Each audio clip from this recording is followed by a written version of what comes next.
कहते हैं घर के आंगन में लगी तुलसी सिर्फ एक पौधा नहीं होती, उसमें देवी का वास होता है। लेकिन क्या सच में तुलसी के पास एक छोटा सा दिया जलाने से घर की किस्मत बदल सकती है? क्या एक दीपक मौत को भी घर के बाहर रोक सकता है? आज मैं आपको जो कहानी सुनाने जा रहा हूं वो सिर्फ एक कहानी नहीं है। ये कहानी है एक ऐसे गांव की जहां आधी रात को एक रहस्यमयी शक्ति पहरा देती थी, और उस शक्ति का संबंध था एक साधारण से तुलसी के दीपक से। दोस्तों, आज की इस कहानी को अंत तक जरूर देखिएगा, क्योंकि इस कहानी में ऐसा रहस्य छुपा है जिसे जानने के बाद आप भी रोज तुलसी के पास दिया जलाना शुरू कर देंगे। ये कहानी शुरू होती है उत्तर प्रदेश के एक छोटे से गांव रामपुर से, जहां एक गरीब बहू रहती थी। नाम था गौरी। गौरी के पास ना ज्यादा पैसे थे, ना कोई बड़ा घर, लेकिन उसके पास थी अटूट श्रद्धा। वो हर सुबह और हर शाम अपने आंगन में लगी तुलसी के पास एक छोटा सा दीपक जलाती थी। गांव वाले उसका मजाक उड़ाते थे। लोग कहते थे, अरे दिया जलाने से किस्मत थोड़ी बदलती है। लेकिन गौरी हमेशा मुस्कुराकर सिर्फ एक बात कहती, जहां विश्वास होता है वहां भगवान जरूर होते हैं।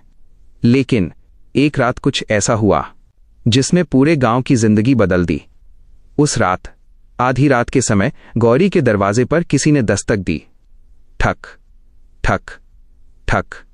जब उसने दरवाजा खोला तो बाहर कोई नहीं था, लेकिन जमीन पर पड़ा था एक चमकता हुआ पीतल का सिक्का। और उसी रात गौरी ने पहली बार अपने घर के आंगन में एक रहस्यमयी परछाई देखी। कौन था वो? क्यों वो हर रात तुलसी के पास दिखाई देता था? और आखिर क्यों जिस दिन तुलसी का दीपक बुझा उसी दिन पूरे गांव पर मौत मंडराने लगी? दोस्तों, आज की ये कहानी आपको आखिर तक बांध कर रखेगी।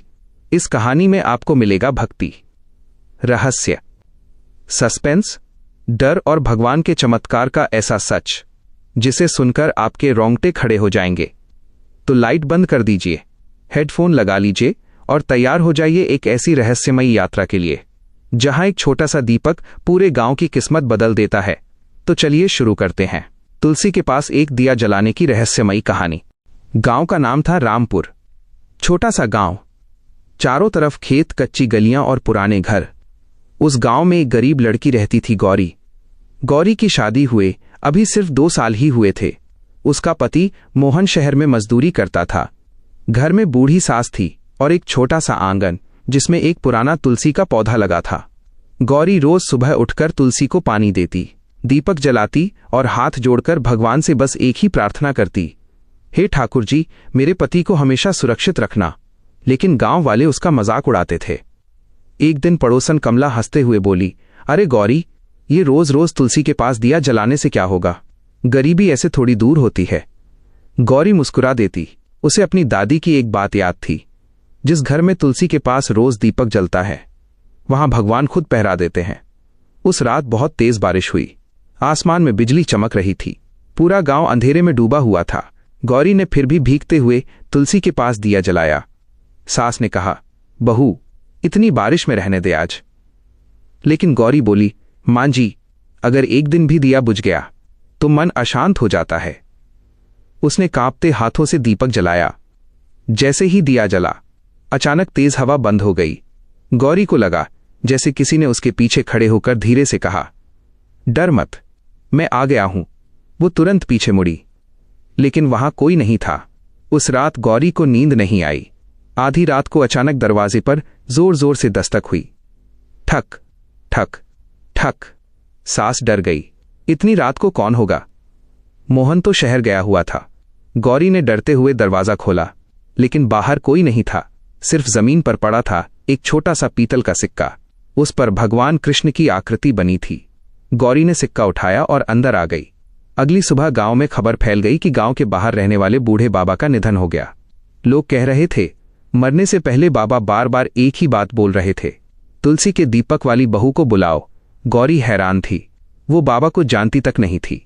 फिर भी गांव वाले उसे बाबा की झोपड़ी तक ले गए। झोपड़ी के अंदर अजीब सी शांति थी। दीवारों पर भगवान कृष्ण की तस्वीरें थीं। तभी गांव के मुखिया ने एक पुराना डिब्बा गौरी को दिया। बाबा, ये तुम्हारे लिए छोड़ गए हैं। गौरी ने डिब्बा खोला। उसमें वही पीतल के कई सिक्के थे और एक पुराना पत्र। पत्र में लिखा था, जिस दिन तुम्हारे घर का तुलसी दीपक बुझ जाएगा उसी दिन तुम्हारे परिवार पर बड़ा संकट आएगा। गौरी के हाथ कांपने लगे। उसने सास को सारी बात बताई। सास डर गई। बहू, ये कोई साधारण बात नहीं लगती। उस दिन से गौरी और सावधानी से रोज दीपक जलाने लगी। लेकिन गांव में एक आदमी था, रघु। रघु बहुत लालची था।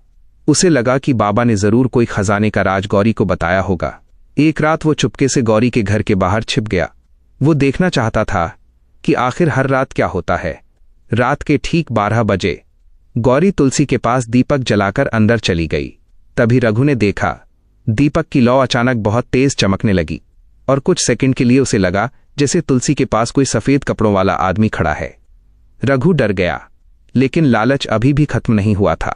अगली रात उसने चुपके से जाकर दीपक बुझा दिया। जैसे ही दीपक बुझा, अचानक आसमान में जोरदार बिजली कड़की।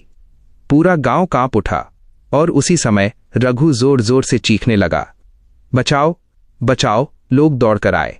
रघु जमीन पर गिरा हुआ था। उसकी आंखें डरी हुई थीं। वो कांपते हुए बस एक ही बात बोल रहा था, वो मुझे मार देगा। लेकिन वहां कोई नहीं था। उस दिन के बाद रघु पागलों जैसी हरकतें करने लगा। गांव वाले डर गए। अब सभी लोग गौरी के घर की तुलसी को चमत्कारी मानने लगे।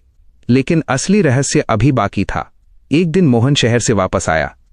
उसके चेहरे पर चिंता थी। उसने गौरी से कहा, मुझे लगता है कोई मेरा पीछा कर रहा है। गौरी घबरा गई। मोहन ने बताया, पिछले कई दिनों से मुझे हर रात एक बूढ़ा आदमी सपने में दिखता है। वो कहता है अपने घर की तुलसी की रक्षा करना। गौरी समझ गई कि जरूर ये वही बाबा हैं। उस रात दोनों पति पत्नी तुलसी के पास बैठे थे।